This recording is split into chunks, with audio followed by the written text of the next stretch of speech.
Okay, so this is the last video on my smaller battery box here, just to show you the finished product. Since part one, I've added a few little things to it, but in this video I'm going to concentrate maybe on some things that might potentially go wrong,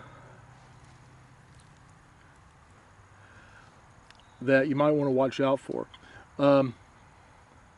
So the Plano box, this is a very inexpensive box. This is from Home Depot. It was about $14. And it's a very unusual box. It doesn't have any real handles on it. There's a bevel that runs along here and all around the ends, so that if you pick the box up, if you want to pick the box up, you've got to do so right in here. But it's just a weird box. It's a very soft material. I think this is a great box if you're going to build your first battery box. I think this is a good box to use by virtue of the fact that it's a soft material. It's very easy to drill through, to cut through, to do whatever you need to do, and also it's under $15. So if you mess the box up, it's not that big of a deal. You just start over again. So, you know, think of it as a good beginner box, just to use this as just the box. The problem you run into is it's a soft material. That's a plus and a minus. So you see here I have my barrel connectors. Those barrel connectors, as well as the other types of barrel connectors I can find, this is a 5521.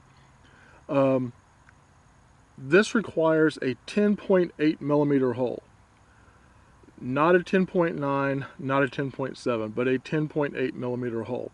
I'm sure that is probably significant in the world of metal fabrication. That probably corresponds to something that they, some type of panel cutout that they use frequently. The problem you have though when you're dealing with a soft plastic box like this is that it's hard to get a hole that is perfectly sized. And in this particular case, these barrel connectors don't have any real shoulder to them. A 10.8 millimeter hole will work perfectly, but an 11 millimeter hole will allow the entire connector to go through the hole. That's why I have the red washers that you see backing these up.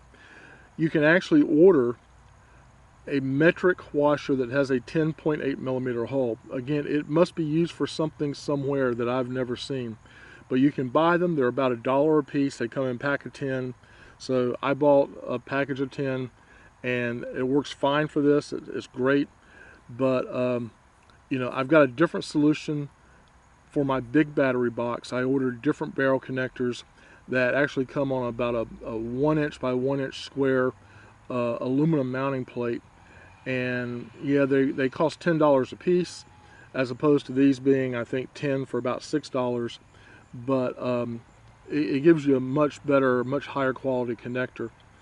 So, you know, bear that in mind if you want to spend the extra money. Look for the panel mount connectors that actually have their own little panel built onto them. It's a much higher quality connector, and if you go and look at my video for the large battery box, you'll see those connectors, and I think you'll like them a lot. But anyway, since I first posted the video about this box, I've added a small light right here with its own separate switch. You actually can get 4 of these in a box for about $9. This is a license plate light. It's for a truck, like a pickup truck, that type of thing. But they're great little lights. It's quite bright. It's LED light. It's quite bright. And you know, I use them in a variety of different applications. I'll put them inside the lids, although I don't have one on the inside of this lid because I just don't think I need it. But on my larger battery box, I have a couple of these mounted inside, and they light up the battery box if I ever need to light up the battery box. Down below here, I have your typical 3-panel or 3-outlet panel, on and off switch, multicolor battery voltage, and then your accessory outlet right there. And this one right here is also your 2 USB ports.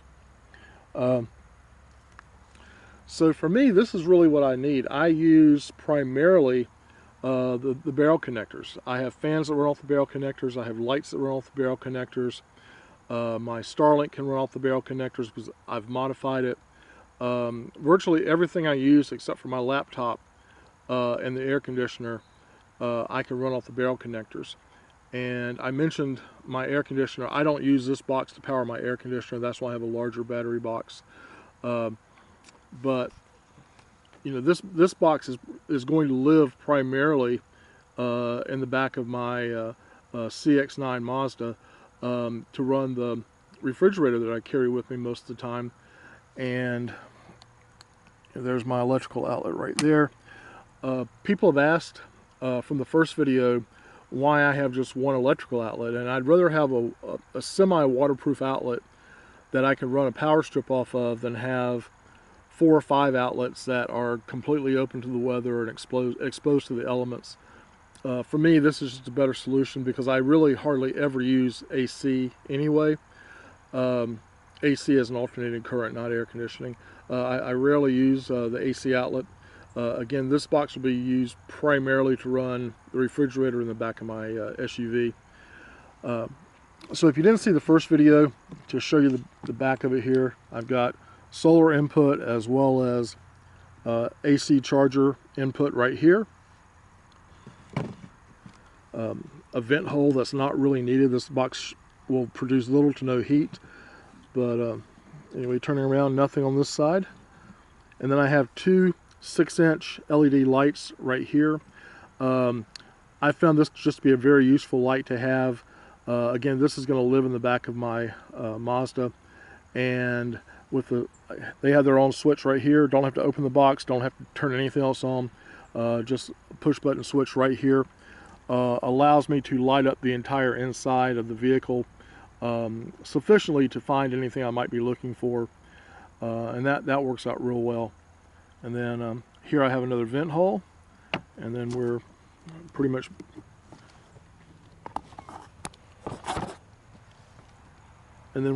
back to where we started here at this particular side of it. Flipping it open, you're going to be surprised at how simple this is. And that's it. I've got a 300 watt Voltworks inverter. I added a piece of stainless steel cable here as a lid restraint to control how far the lid can open.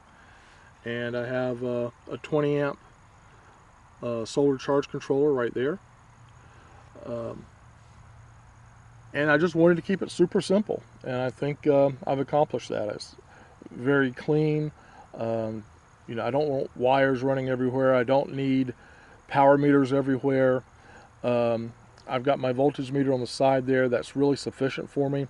I have several power meters inside that I have for other projects, and I could have used one on this one. And if necessary, I can always add one. But what I wanted to do was keep the box pretty much as low key as possible.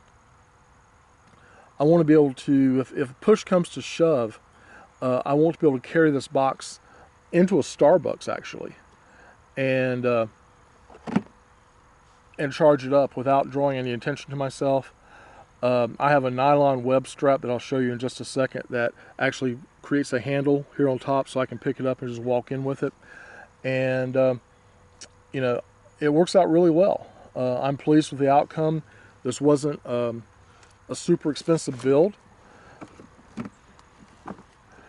You know, this was me reusing the 4 30 amp hour batteries I had from when I had them mounted under my sleeping platform in the CX-9. So I'm pleased with the way it came out. It lets me repurpose those batteries into something that I will actually use, not just kind of a black hole project that, you know, this won't go on a shelf somewhere and be forgotten. This will go in the back of my vehicle and be used almost daily. So you know, I'm very pleased with it, and that's really about it. Just want to show you the final build, how it ended up coming out. I'm pleased with it. Again, it's very simple, very straightforward. You there's not a whole lot here to go wrong.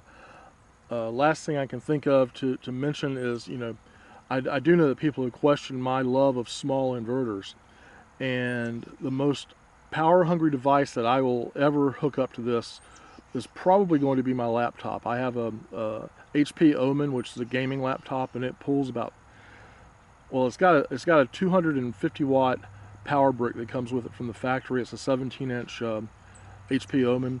So that's probably the most powerful thing that I will ever hook up to this, and that inverter powers it without a problem. I've used it many times. Smaller inverters tend to have a smaller idle draw, and I am notorious for turning my inverter on in the morning and then forgetting it and leaving it on. I have a whole box full of inverters ranging from the 300 watt inverter you see here. I have a 500 watt Best Tech. I have a 600 watt, an 800 watt, and a 1000 watt reliable inverter. Then I have a 1500 watt reliable. I have a 2000 watt 24 volt reliable inverter, and another 4 or 5 inverters of various sizes. But it's just really nice to have one that has virtually no draw whatsoever when it's turned on, but there isn't a load attached to it. If I forget it, it's not going to pull the battery down over a period of 12 or 24 hours. It's just going to sit there and idle away for a while. With that said, again, this is going to be almost a semi-permanent install. My Mazda has the 160 watt panel mounted permanently on the roof, and I will leave it plugged into this at all times. So this will be basically getting charged all the time.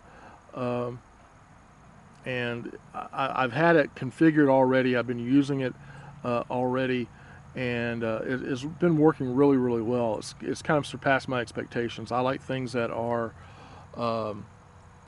trouble-free, maintenance-free, and this seems to really fit the bill. So anyway, with nothing else to say, if you have questions, please feel free to leave them in the comment section down below, and I'll try and get back and answer them. Total cost of this build was relatively low. The box, the wiring, the solar charge converter, everything, including the inverter here, everything except for the batteries was right around $100. You throw in those batteries, that raised the price a good little bit. But you can use batteries of your own design, of your own choosing, and now with the 100 amp hour mini batteries that are out there, and they're selling for under $300. I think this box, I haven't measured, but I think this box would actually hold 2 100 amp hour mini batteries. I mean, that would give you a significant amount of power in a very small footprint, a very small box, and I think you'd find that you not only had capacity way in excess of what a similar pre-made unit would have, but I think you're going to end up saving probably a couple of $1,000s building your own, as opposed to buying an Anchor or EcoFlow or something along those lines. So anyway, keep all that in mind. Questions, comments down below, and we'll see you in the next video.